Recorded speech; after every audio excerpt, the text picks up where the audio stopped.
नमस्कार बच्चों, मैं स्वागत करती हूँ आपका अपने channel wifi study with Nandini में। बच्चों, इस चैनल के माध्यम से हमने इतिहास विषय शुरू किया है पढ़ना और इस क्रम में हमने सबसे पहले लिया है कक्षा 11वीं का इतिहास। कक्षा 11वीं के इतिहास विषय को लेकर आगे बढ़ते हुए मैंने चैप्टर फर्स्ट की वीडियो अपलोड कर दी है और उसके क्वेश्चन आंसर भी अपलोड कर दिए हैं। आज से हम स्टार्ट करेंगे चैप्टर नंबर 2, जिसका नाम है लेखन कला और शहरी जीवन।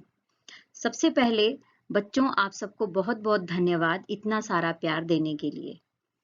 आपका प्यार ऐसे ही बना रहा तो मैं आगे इसी तरीके के वीडियो आपके लिए लेकर आती रहूंगी। चलिए हम आगे बढ़ते हैं अपने चैप्टर नंबर 2 को लेकर, जिसका नाम है लेखन कला और शहरी जीवन। लेखन कला का मतलब होता है कि वो कौन सी परिस्थितियां थी जिस समय लेखन की कला का विकास हुआ और साथ में ही वो कौन सी परिस्थितियां उत्पन्न हो गई थी, वो कौन सी क्रियाएं मनुष्य करने लगा था जिससे कि शहरी जीवन का डेवलपमेंट होने लगा था।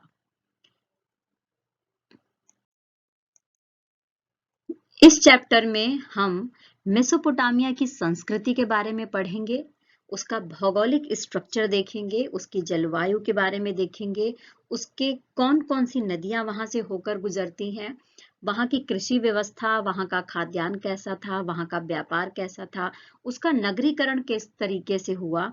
इन सब विषयों को लेकर हम इस चैप्टर में चर्चा करेंगे। आइए बच्चों, हम स्टार्ट करते हैं मेसोपोटामिया से। सबसे पहले हमें ये जानना है कि मेसोपोटामिया का मतलब क्या होता है। तो देखो, मेसोपोटामिया जो है यूनानी भाषा के 2 शब्दों से मिलकर बना है, जिसमें पहला शब्द है मेसोस और दूसरा शब्द है पोटेमोस। मेसोस का अर्थ होता है मध्य यानी मिडिल, ठीक है, और पोटेमोस का अर्थ होता है नदी। इसका मतलब हमें ये समझ में आया कि 2 नदियों के मध्य जो जगह है उसे मेसोपोटामिया बोला गया है। मेसोपोटामिया कहाँ है आज के टाइम में? तो आज के टाइम में ये इराक में है। इराक में 2 नदियां दजला और फरात, इन दोनों के बीच की जो उपजाऊ भूमि है, उपजाऊ धरती है। उपजाऊ भूमि का मतलब होता है ऐसी धरती या ऐसी जमीन जिस पर कुछ भी उगाया जा सके, अनाज ज्यादा से ज्यादा और अच्छे से उगाया जा सके, जिसकी क्वालिटी अच्छी हो, तो उस तरह की धरती को कहा गया मेसोपोटामिया। सबसे पहले मेसोपोटामिया का जो दक्षिणी हिस्सा था वो शहर बन चुका था और उसमें जो नाम आता है वो आता है सुमेर का और अक्कद का। यानी जो सबसे पुराना और सबसे फेमस जो शहर था मेसोपोटामिया के, वो थे सुमेर और अक्कद। और यही सुमेर और अक्कद बाद में जाके बेबीलोनिया के नाम से फेमस हो गए, प्रसिद्ध हो गए।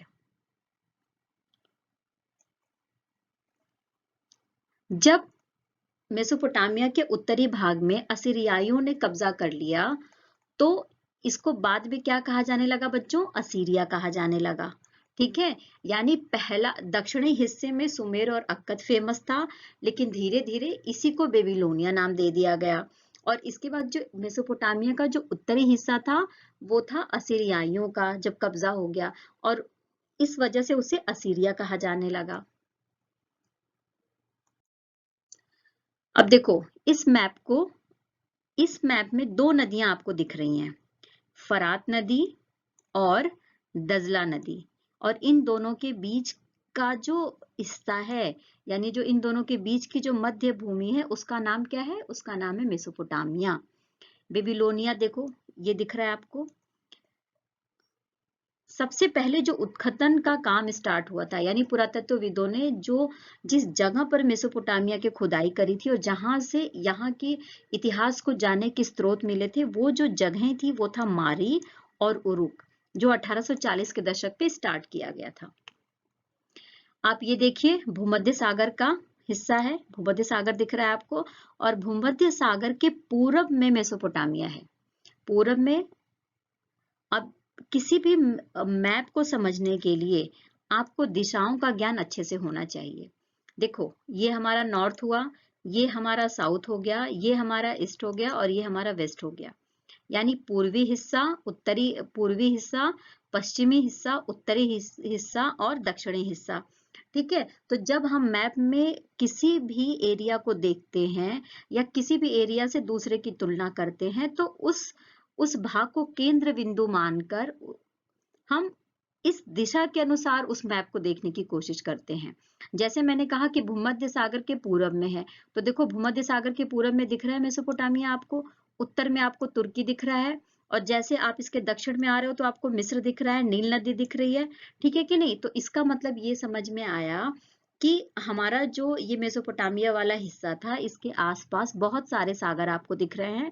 भूमध्य सागर दिख रहा है, काला सागर, कैस्पियन, रेगिस्तान भी आपको दिख रहा है, लाल सागर भी दिख रहा है। इसी तरीके से इस दूसरे मैप को ध्यान से देखिए। इस दूसरे मैप में इसके पर्वत श्रृंखलाएं दिखाई गई हैं त्रिभुज के माध्यम से। यानी ये जो एरिया दिखाया गया है त्रिभुज के माध्यम से, ये क्या है? ये पर्वतीय हिस्सा है। और इसके बाद ये वाला जो एरिया आपको ग्रीन ग्रीन दिखाई दे रहा है, ये प्रॉपर ये जो एरिया है ये उपजाऊ भूमि है, यानी कृषि प्रदेश वाला एरिया है। और ये जो डॉटेड एरिया आपको दिख रहा है, ये वो एरिया है जहां पर सिंचाई के माध्यम से कृषि की जाती थी। अब यूरोप वासियों को मेसोपोटामिया का क्या महत्व था, यानी उनकी नजर में जो मेसोपोटामिया था वो क्यों इंपॉर्टेंट था। सब एक स्टोरी है आपकी बुक में, एनसीईआरटी की बुक में एक स्टोरी दी गई है कि जब ये धरती समाप्त हो रही थी, पूरी धरती पर जल प्लावन हो गया था। जल प्लावन का मतलब होता है बाढ़ आ जाना, और सारी दुनिया समाप्त होने वाली थी। ऐसे में ईश्वर आते हैं और ईश्वर, एक व्यक्ति था नोवा, उसको जो है चुनते हैं और उसको एक बड़ी सी नाव देते हैं। और बड़ी सी नाव जब देते हैं तो साथ में ही उसको जितने भी जीव जंतु हैं इस धरती पर, सबके सबके जोड़े उस नाव पर रख देते हैं। तो क्या होता है, पूरी दुनिया समाप्त होती है, लेकिन उस नाव में रखे हुए जो जीव हैं और उन जीव जंतु थे, उनके जो जोड़े थे, वो बच जाते हैं और इससे इस दुनिया की रचना होती है। तो ठीक बाइबल की जो ये स्टोरी है, इसी तरीके की स्टोरी मेसोपोटामिया की संस्कृति में या उसके साहित्य में भी मिली है, जिस वजह से यूरोप वासी जो है मेसोपोटामिया को बहुत इंपॉर्टेंट समझते हैं और उसको अपने धर्म से और अपने कल्चर से, अपनी संस्कृति से रिलेटेड मानते हैं। साथ ही आप यहाँ पर देखिए कि जो बाइबल है, बाइबल का जो प्रथम भाग है, बाइबल का जो प्रथम भाग है उसका नाम है ओल्ड टेस्टामेंट। ठीक है, तो ओल्ड टेस्टामेंट में एक जगह दी गई है, ओल्ड टेस्टामेंट में एक जगह दी गई है जिसका नाम है शिमार। और ये किस बुक में उल्लिखित है? ये बुक ऑफ जेनेसिस में उल्लिखित है। शिमार का उल्लेख किस बुक में है बच्चों? बुक ऑफ जेनेसिस में, है ना। और जिसका अर्थ होता है सुमेर ईंटों से बने शहरों की भूमि है ना। तो यानी सुमेर, आपको याद होगा पहली स्लाइड में मैंने बताया था कि सुमेर वो एरिया था जहां पर शहर बस चुका था और बहुत इंपॉर्टेंट एरिया था। दक्षिणी भाग में था मेसोपोटामिया के, जो बाद में बेबीलोनिया के नाम से प्रसिद्ध हुआ था। तो इस वजह से जो यहाँ यूरोप के जो पूर्वज थे या यूरोप के जो लोग थे, वो मेसोपोटामिया को अपने संस्कृति और कल्चर से बहुत ज्यादा अटैच मानते थे। अब देखो प्रमुख स्रोत क्या हैं, वो कौन से स्रोत हैं जिसके माध्यम से हमें मेसोपोटामिया की संस्कृति के बारे में पता चलता है। तो जैसा कि मैंने आपको बताया था, 1840 के दशक में जो पुरातत्वविद थे उन्होंने खोज करनी स्टार्ट कर दी थी। पुरातत्वविद वो होता है जो पुरानी वस्तुओं को देखता है, समझता है और उसका कार्बनीकरण करता है और उसके बाद उसका वर्ष बताकर उसकी संस्कृति को बताता है। ठीक है, तो जब ये दशक था, इस दशक में इमारतों, मूर्तियों, आभूषणों, कब्रों, औजारों, मुद्राओं, मिट्टी की पट्टिकाओं, लिखित दस्तावेजों, इस तरीके के बहुत सारे इतिहासकारों को स्रोत मिले हैं, जिसकी वजह से वहां की संस्कृति को समझने में आसानी हुई है। अब यहाँ पर देखिए, आपको ये जो डायग्राम में दिख रहा है, ये क्या है? बेलनाकार मोहरें हैं और उनकी छापे हैं, बेलनाकार मोहर दिख रही है, यानी सामान को लेने के लिए, बेचने के लिए, व्यापार करने के लिए मोहरों का प्रयोग करना स्टार्ट हो गया था। अब वो कौन से स्रोत हैं, वो किस तरीके की प्रक्रियाएं थी जिससे हम ये समझ सकते हैं कि मेसोपोटामिया का नगरीकरण हो गया था। तो देखो, मेसोपोटामिया से जो समृद्ध साहित्य, गणित और खगोल विद्या के स्रोत मिले हैं, यानी कि साहित्य, गणित और खगोल विद्या यहाँ से बड़े पैमाने पर मिली है, यानी लोगों को इन विषयों की जानकारी हो चुकी थी। नगरों का निर्माण, जब पुरातत्वविदों ने वहां के जो चीजें थी उनका उनका जो टाइम पीरियड है वो निकाला, तो पता चला कि लगभग 3000 ईस्वी पूर्व 3000 ईस्वी पूर्व जो है, इस सभ्यता में नगरों का निर्माण या शहरों का निर्माण प्रारंभ हो गया था। और वो जो टाइम पीरियड था बच्चों, वो कौन सा टाइम पीरियड था? वो टाइम पीरियड था कांस्य युग का।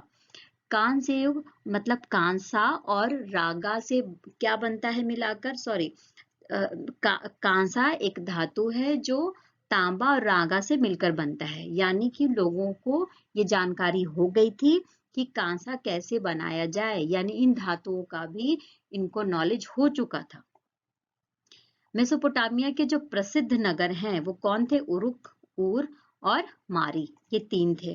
अब देखो, यहाँ का जो नगर नियोजन था, यानी जो नगरों की जो बनावट थी, वो वो कैसी थी? वो सिस्टमैटिक नहीं थी, गलियां टेढ़ी मेढ़ी थी, जो पानी के निकास की या जल निकास की जो व्यवस्था थी वो भी अच्छी नहीं थी। लोगों को शकुन और अपशकुन पे लोग भरोसा करते थे, और लोग अपना जब घर बनवाते थे या अपना निवास स्थान बनवाते थे तो वो इन बातों का ध्यान रखते थे। 2000 ईस्वी पूर्व के बाद फरात नदी की ऊर्ध्वाधर धारा पर मारी नगर शाही राजधानी के रूप में फला फूला।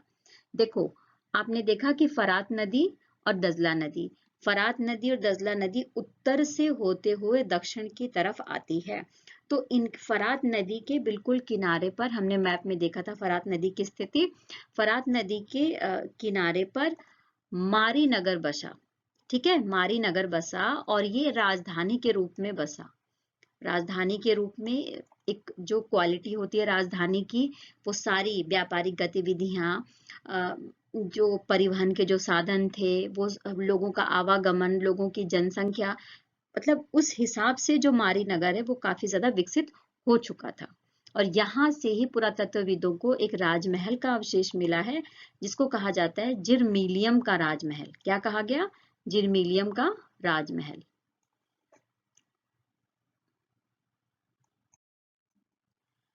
अब देखो, मैप में हमने देखा था स्टेपी घास के मैदान थे,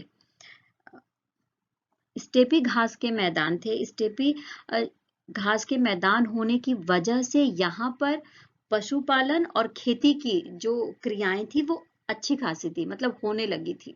लोगों को खेती का और पशुपालन का ज्ञान था और लोग कर रहे थे। साथ में ही जो औजार बनाने के लिए कांसे का प्रयोग होने लगा था।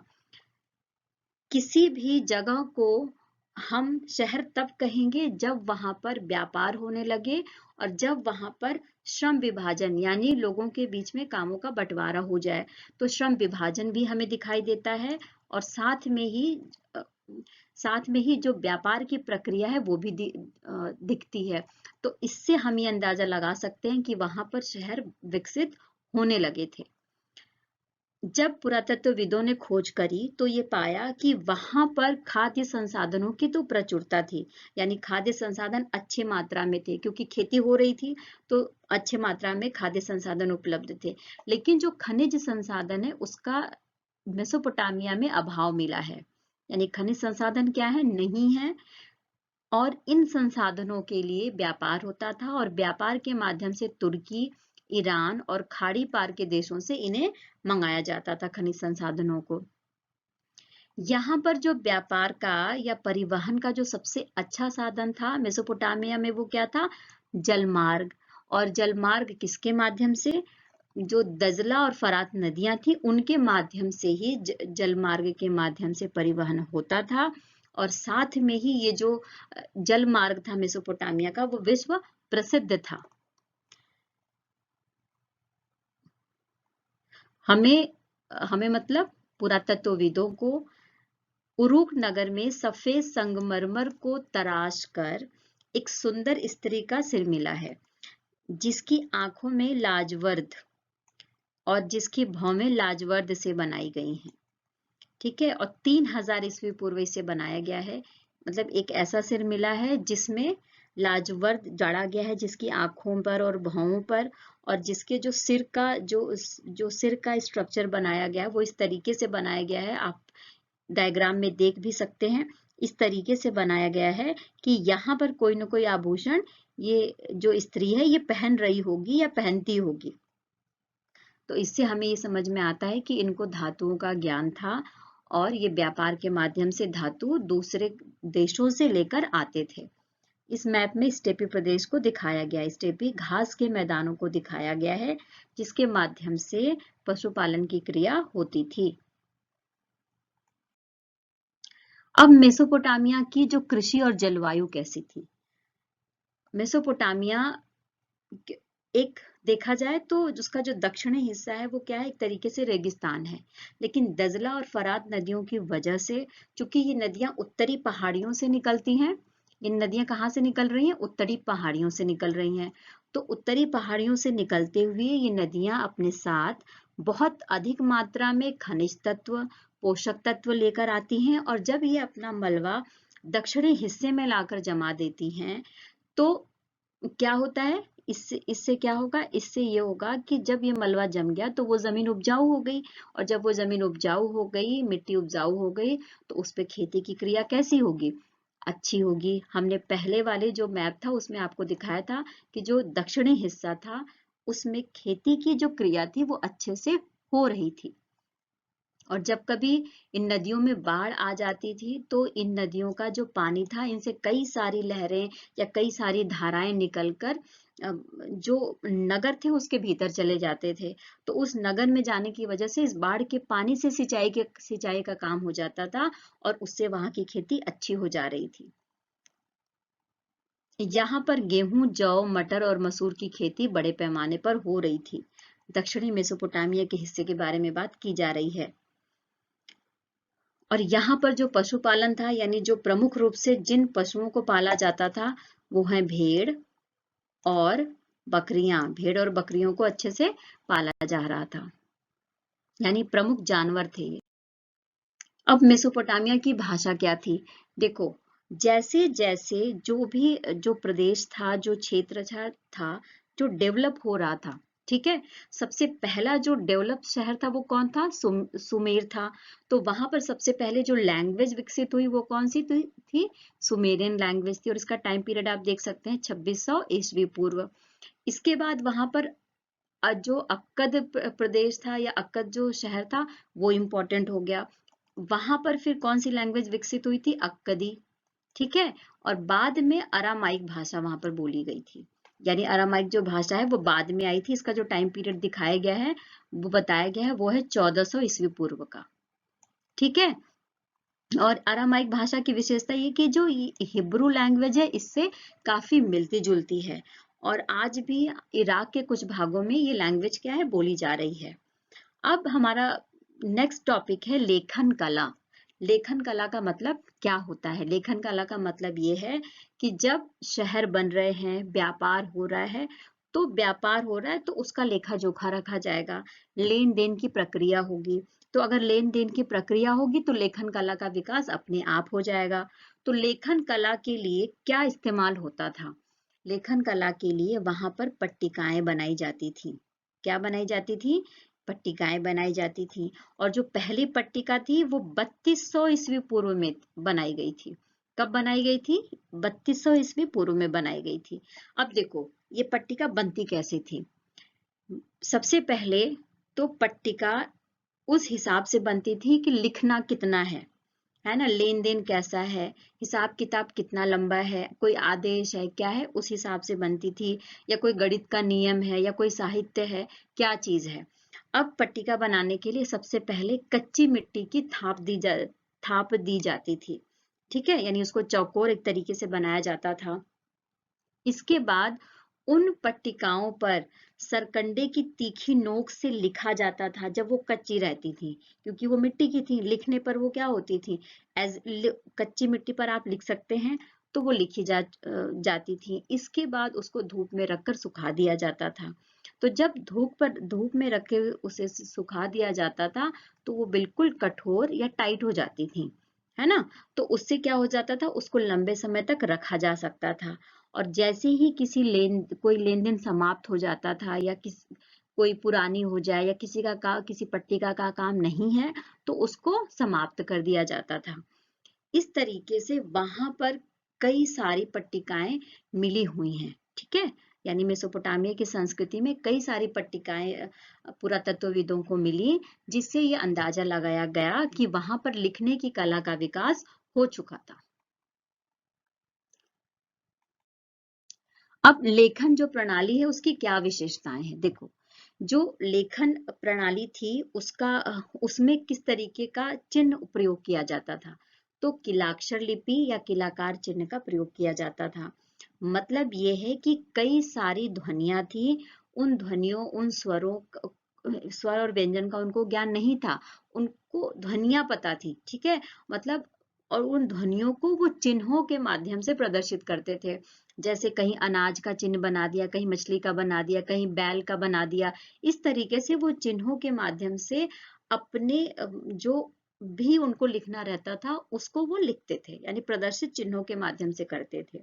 इसका मतलब हमें ये समझ में आ रहा है कि लोगों को बहुत सारी ध्वनियां और साथ में ही जो चिन्ह हैं उनके बारे में पता था, और जो इन पट्टिकाओं पर लिखते होंगे उनको विद्वान समझा जाता होगा, क्योंकि इसके लिए बहुत सारे ध्वनियों और चिन्हों का ज्ञान होना जरूरी था। और ऐसे लोगों को समाज में ज्यादा से ज्यादा इज्जत दी जाती थी। यहाँ तक कि इन पट्टिकाओं पर जो राजा के आदेश थे उसके भी अवशेष मिले हैं, यानी राजा के आदेशों को भी लिखा गया है उन पट्टिकाओं पर।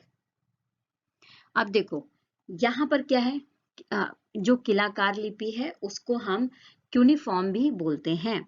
और क्यूनिफॉर्म जो है लातिनी भाषा के शब्द क्यूनियस क्यूनियस जिसका अर्थ होता है खूंटी, और फोर्मा जिसका अर्थ होता है आकार, से मिलकर बना है।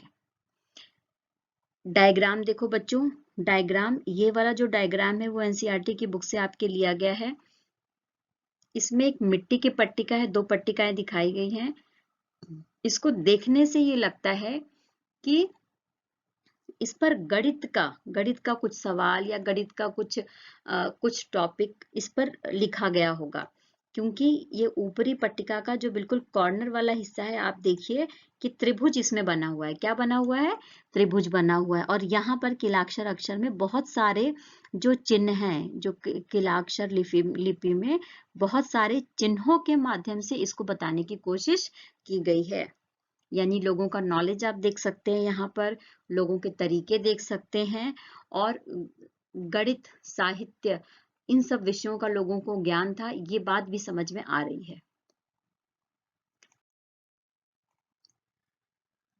इस वीडियो में बच्चों इतना ही।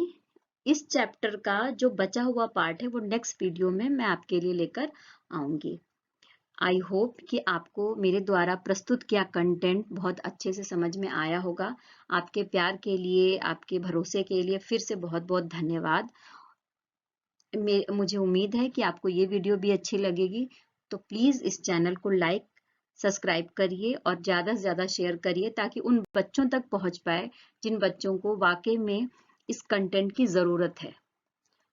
आपका बहुत बहुत धन्यवाद।